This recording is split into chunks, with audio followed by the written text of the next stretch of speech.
ये कहानी एक ऐसे आदमी के ऊपर आधारित है जो अपने कल्ट में अपनी बीवी से पैदा हुए बेटियों के साथ ही अपनी शादी करना चाहता है और वो लोग आखिर इसकी बात क्यों मानते हैं वो हम आज की इस एक्सप्लेनेशन में देखने वाले हैं। आज मैं जिस मूवी को एक्सप्लेन करने वाला हूँ इस मूवी का नाम है द अदर लैम्ब और ये मूवी 2019 में रिलीज हुई थी। मूवी के स्टार्टिंग सीन में हम सेपर्ट नाम के आदमी को देखते हैं और हम उसके साथ कुछ औरतें और कुछ लड़कियों को देखते हैं। जिन्होंने रेड ड्रेस पहने थी वो सारे सेपर्ट की वाइफ थी और जिन लोगों ने ब्लू कलर के कपड़े पहने थे वो सेपर्ट की बेटियां थी। दरअसल इन सभी के लिए सेपर्ट ही इनके लिए सब कुछ था। दरअसल सेपर्ट ने इन लोगों की मदद तब की थी जब लोगों ने इन्हें ठुकरा दिया था, लेकिन सेपर्ट का कुछ रूल था कि ग्रुप में बस लड़कियां ही होगी और उसका दूसरा रूल ये था कि अगर उन लोगों में से कोई बीमार हो जाए तो उन्हें हॉस्पिटल की बजाय जंगल में ही उसका इलाज किया जाता था और उन लोगों में किसी को पीरियड स्टार्ट होते हैं तो उन्हें कुछ समय के लिए ग्रुप से बाहर निकाल दिया जाता था। इन लोगों के ग्रुप में 2 औरत पहले से ही ऐसी थी जिन्हें ग्रुप से बाहर कर दिया गया था, जिसमें से एक औरत का कसूर ये था कि उसने सेपर्ट की बात मानने से इनकार कर दिया था और इसीलिए उसे ग्रुप से निकाल के उसे सजा दी गई थी और दूसरी औरत बीमार चल रही थी जिसके वजह से सेपर्ट ने उसे भी बाहर निकाल दिया था। तभी यहाँ से सीन शिफ्ट होता है और हम सेला नाम की लड़की को देखते हैं जो कि सेपर्ट की बेटी थी।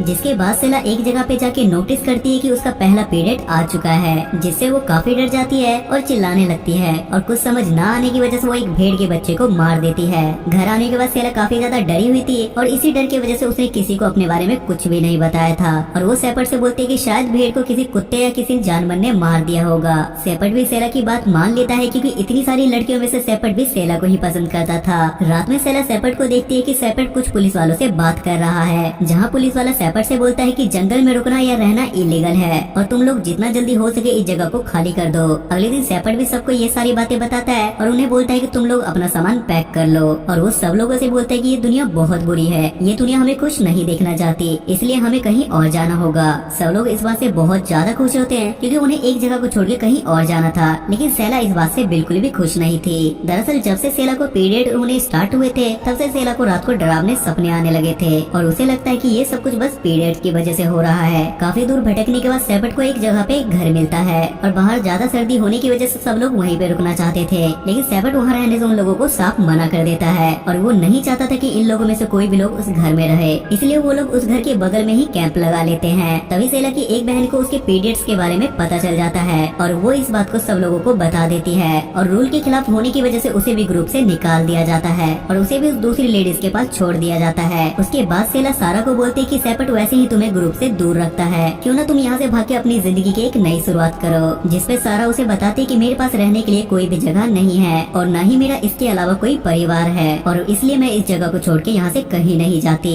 सारा सेला को बताती है कि सेपर्ट एक अच्छा इंसान नहीं है और तुम्हारी माँ की मौत तुम्हारे पैदा होने की वजह से नहीं बल्कि किसी और वजह से हुई थी। जब तुम पेट में थी तो तुम्हारी मॉम की बहुत ज्यादा तबीयत खराब हो गई थी और तुम्हारे पैदा होने के बाद भी तुम्हारी माँ को हॉस्पिटल नहीं ले जाया गया था, जिस वजह से तुम्हारी माँ का इन्फेक्शन काफी ज्यादा बढ़ गया और तुम्हारे माँ की डेथ हो गई थी। ये सुनने के बाद सेला अंदर से काफी ज्यादा टूट जाती है और उसे सेपर्ट पे बहुत ज्यादा गुस्सा आने लगता है। अगले दिन सेला दिन में ख्वाब देख रही थी, तभी ग्रुप में से एक लड़की बहुत तेज चिल्लाने लगती है। तभी सब लोगों का ध्यान उस पे जाता है और वो प्रेग्नेंट थी, जिसकी वजह से उसे लेबर पेन हो रहा था। जंगल में कोई हॉस्पिटल न होने की वजह से और सेपर्ट के रूल की वजह से उसकी डिलीवरी वहीं पे करनी पड़ती है और उस बच्चे के पैदा होते के साथ ही उसकी माँ की डेथ हो जाती है, जिसे देखने के बाद सारी औरतें काफी ज्यादा घबरा जाती है और सेपर्ट उसकी बॉडी को वहीं जला देता है और वो उस बच्चे को सारा को देखे बाकी लोगों को वहाँ से लेके जाने लगता है क्योंकि वो बच्चा एक लड़का था और सेपर्ट के ग्रुप में कोई लड़का हो वो इसके रूल के खिलाफ था, जिस वजह से सारा काफी ज्यादा गुस्सा हो जाती है और वो बोलती है कि मैं यहाँ से आगे नहीं जाऊंगी और मैं यहीं रह के इस बच्चे का ख्याल रखूंगी। कुछ दूर आगे बढ़ने के बाद उन्हें कुछ ना मिलने की वजह से उन्हें लगता है कि वो रास्ता भटक चुके हैं, जिसकी वजह से उसमें से एक लड़की कहती है कि मुझे इधर कुछ दिखाई दे रहा है। ये सुनने के बाद सेपर्ट का गुस्सा 7वें आसमान पे चढ़ जाता है और वो उस लड़की को बुरी तरीके से मारने लगता है क्योंकि सेपर्ट को लग रहा था कि ये लड़की उसकी जगह लेने की कोशिश कर रही है, पर सेपर्ट उसे याद दिलाता है कि यहाँ का लीडर सिर्फ मैं हूँ। ये देखने के बाद सब लोगों के अंदर गुस्सा था, लेकिन किसी के अंदर इतनी हिम्मत नहीं थी कि वो लोग सेपर्ट को कुछ बोल सके। कुछ दूर चलने के बाद फाइनली ये लोग वहाँ पहुँच जाते हैं जहाँ इन लोगों को जाना था। उसके बाद सेपर्ट अपनी सारी बेटियों को वहाँ पे नहलाता है और रात में वो लोग वहीं पे कैंप लगाते हैं। रात में सेपर्ट अपनी सारी बेटियों से बोलता है कि कल के दिन हम सब लोगों को एक नई जिंदगी मिलेगी। अगले दिन सो के उठने के बाद सारी बेटियों को नदी के किनारे सेपर्ट अकेला मिलता है और वहाँ उनकी सभी मदर्स के कपड़े रखे हुए थे।